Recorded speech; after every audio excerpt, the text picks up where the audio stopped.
October 9, 7 a.m.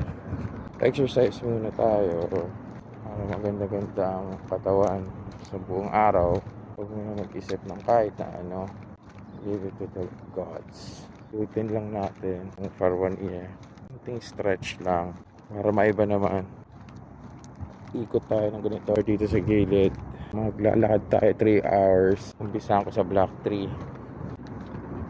Dahan-dahan lang paglalakad. Sana walang checking. Tayo dyan. Pag yung mga parak. August pa tapos yung lockdown na nila tinatanggal. Sinasabi, madali magkabit. Itong sino, mahirap magtanggal. Gilid-gilid lang. Pero yung Crown Plaza na yung bridge na yung papuntang kay area na yung papuntang airport. Yung Crown Plaza, Continental pala. Pasok ng Parawania. Lalakad tayo dito. 7:30 ng umaga likod ng Crown Plaza. Para place hotel tayo dito. Pinakagilid eh.